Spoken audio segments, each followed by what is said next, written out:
Greetings everyone, I'm Nick Yao. Following the release of my video entitled Two Reasons for Aboriginals to Say No to the Voice, I attended some events where speakers pushed for yes votes. In trying to understand the speaker's position, I came to the conclusion that the proposed voice chapter is not for the voice of Aboriginal people, by Aboriginal people, or for Aboriginal people, but only for more paid jobs for a vocal minority of them. This realization presents two additional arguments against the voice and one solution to close the gap. The first argument revolves around the fact that the voice is not designed to be in the hands of Aboriginal people, a fact crystal clear in the proposed wording. Allow me to elaborate. When we cast our vote, we decide on the proposed voice chapter and nothing else. So, we need to read the proposal's wording carefully before voting.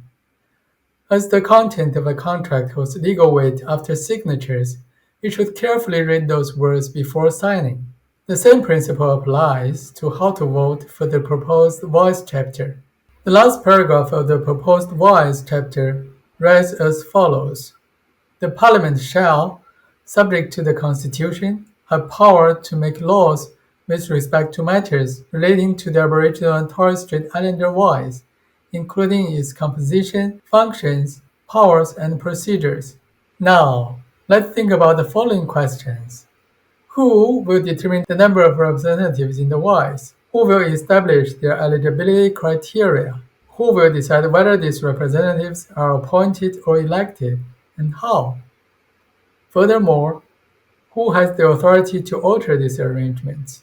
For instance, who can decrease the number of representatives and their salary if unsatisfied with their performance? According to the proposal, it's the Parliament that has complete control over the voice, not Aboriginal people, right?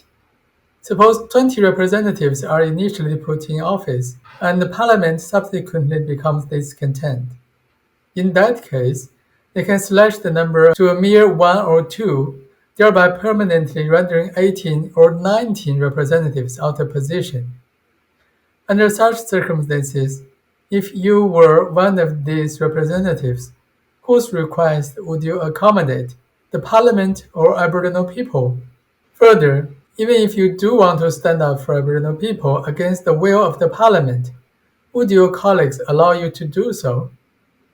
Before answering these questions, remind yourself that the Parliament has the power to give voice members a pay cut and reduce their number. And what about the voice's functions, powers, and procedures? If the voice generally represents Aboriginal people, shouldn't these matters be determined by themselves? However, as it is proposed, these issues are all subject to absolute parliamentary control.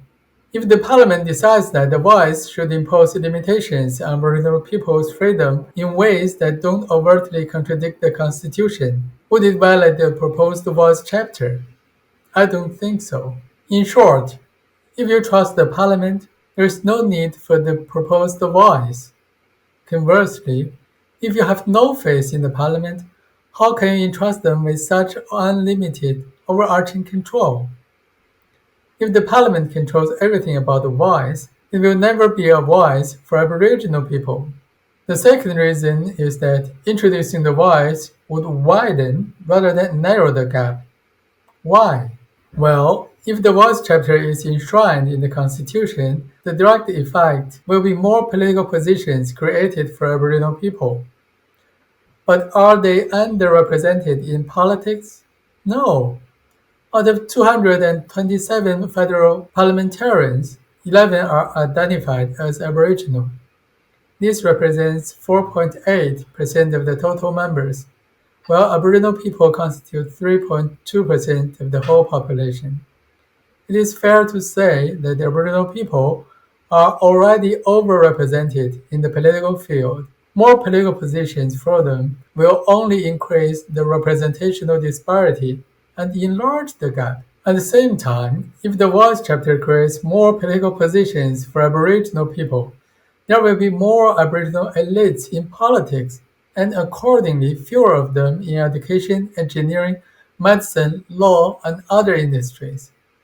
But in all of these areas, Aboriginal people have always been considerably underrepresented. Presently, Aboriginal people constitute a little over 2% of the teachers, less than 1% of engineers, less than 1% of lawyers, and less than 0.5% of doctors. If we add the percentages of these four fields together, it is approximately 4.5%, which is still lower than a single percentage of Aboriginal politicians in the federal parliament.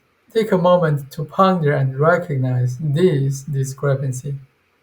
In addition, as people tend to emulate those who are successful, if more political positions are created for Aboriginal people, more of their young intellectuals will be interested in politics. Accordingly, fewer will be interested in becoming professionals in other areas. Considering the ripple effect of the voice on the career choices of Aboriginal intellectuals, the gap in education, engineering, medicine, law, and other sectors is bound to be exacerbated. If we do want to reduce the percentage of Aboriginal people in prison, we should encourage more of them to go to law school and become lawyers, judges, and other law professionals, so that the behavior of the people around them will be improved by both teaching and osmosis. When they have legal problems, they will have better access to legal counsel and defense lawyers. If we do want to narrow the gap for Aboriginal people in life expectancy, we should encourage more Aboriginal people to go to medical school and become doctors, nurses, and health workers to increase their access to the help, knowledge, and role models they need. If we do want to narrow the gap for Aboriginal people in the suicide rate, we should encourage more Aboriginal people to study education and become teachers and other professionals to cultivate more Aboriginals to become more fully engaged, contributing to family and community life. When we have a sense of being needed and making other people's lives better, we want to live longer and will not commit suicide. In a nutshell, providing Aboriginal intellectuals with more political positions will attract more Aboriginal people away from the professions where they are so sorely needed and truly underrepresented to politics where they are already overrepresented. So, would the voice serve to close the gap or enlarge the gap? I believe you already found your answer. After elaborating on the two reasons above, one thought crossed my mind. Why is the proportion of Aboriginal people in other professional fields so low? In such a situation, why are they still so enthusiastic about creating more political positions? Are political positions well paid but with no tangible key performance indicators? To close the gap for Aboriginal people, it should be more direct to make the following arrangement.